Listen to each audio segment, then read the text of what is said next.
hardware workstations versus a DAW software VST driven workstation.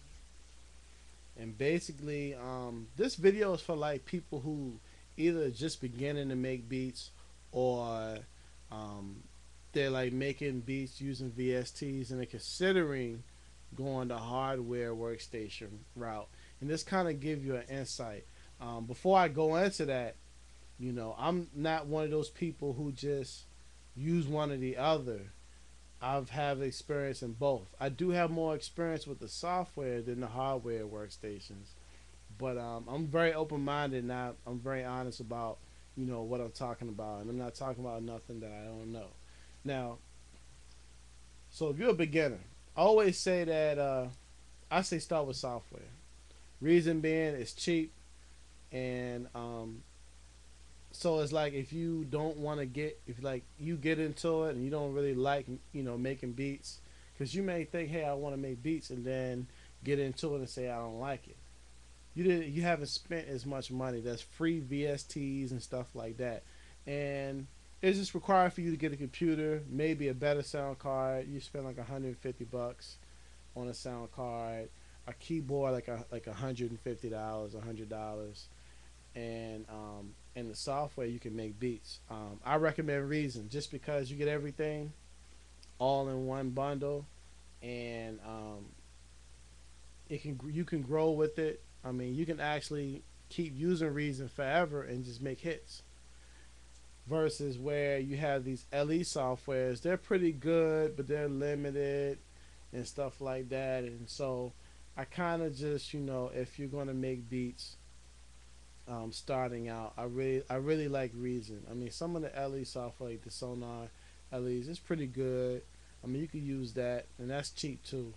In some respects, it might be even cheaper if you get like Sonar 7 um, home studio edition. I think that's like $100, where Reason is like $3.99, I believe.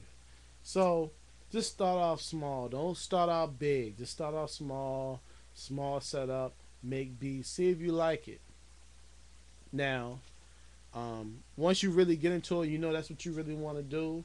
Then what I would do is demo different DAW, which would be like Sonar, Cubase, Pro Tools, Logic. Just demo them and find out which one you felt like gave you what you want. Gave you what you want, and that's the most fun. Ultimately, no matter what software you use, no matter what hardware you use, make sure that it's fun. If it's not fun, then what's the point? If it's not fun, then you shouldn't do it. So demo the software, and then go to like Guitar Center, go to Sandmash or your local music store, and demo the workstations. The workstations like your M3s, like your Phantom G's, your Multi SX. Just demos these workstations and find out, if you like them. Just keep. I don't care if you go there like 20 times, man. Just keep going up there, demo, and see that you like. Ask questions. Really, the big difference between the software and hardware, you're gonna have some people, they're gonna say one sound better than the other. I don't think so. I think it's pretty close. I mean when it first came out, the software, it didn't sound as good as the hardware. It didn't.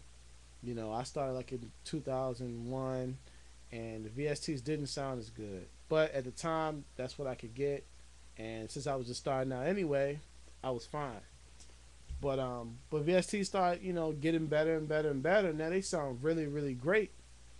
And for you hardware people that say like the hardware is better analog, well, I can guarantee you 99% of you are not using analog keyboards.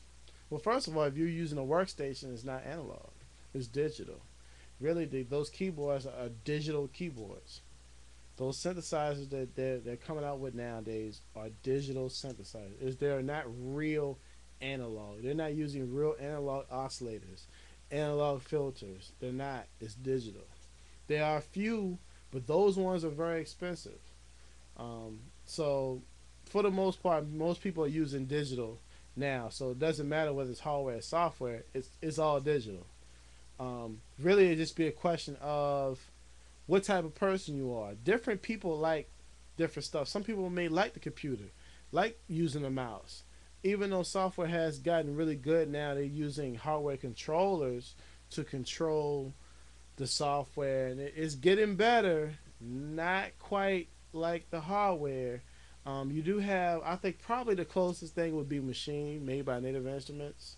It has some, shortcomings versus, let's say, the NPC, but it does have features that the NPC doesn't have.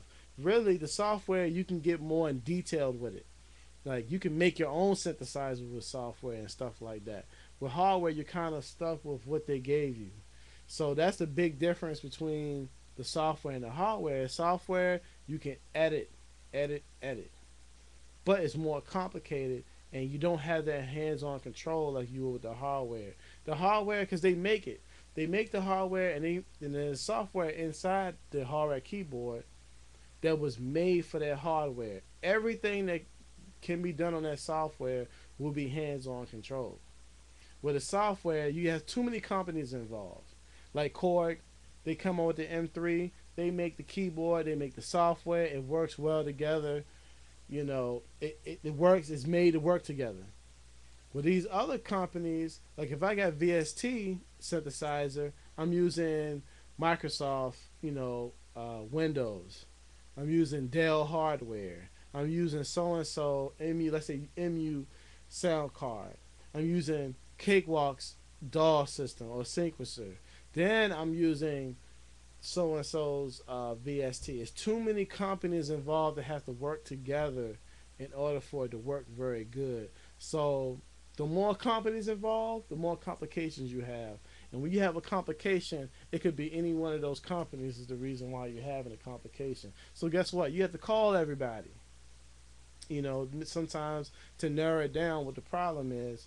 So I would say if you are a type of person who likes hands-on control, totally, I would go to hardware. If you're a person like to edit and really detail stuff, I will go more for the software. Some people say they do both, which is possible. It still gets a little like if you're a really hands-on, you know, type of person, the workflow is faster on hardware. When I say workflow, meaning that when you're making a beat and you have an inspiration or idea, you can get it down much faster on a hardware workstation than you can on the software. The software, sometimes you gotta click the mouse, you gotta do this, you gotta do that. With the hardware, it's like boom, boom, it's right there in front of you. It's quicker to make beats. So, but then some people say, well, when you make the beats in the workstations, it's still going to end up on the computer eventually. Like, you might make it in the M3, but then track out each individual sound into Sonar, and then mix it. That's how I do it. So some people say, well, why do all that when I could just make beats on the VST inside Sonar? Which sometimes I do that. I'm kind of like a split personality. I like to do both.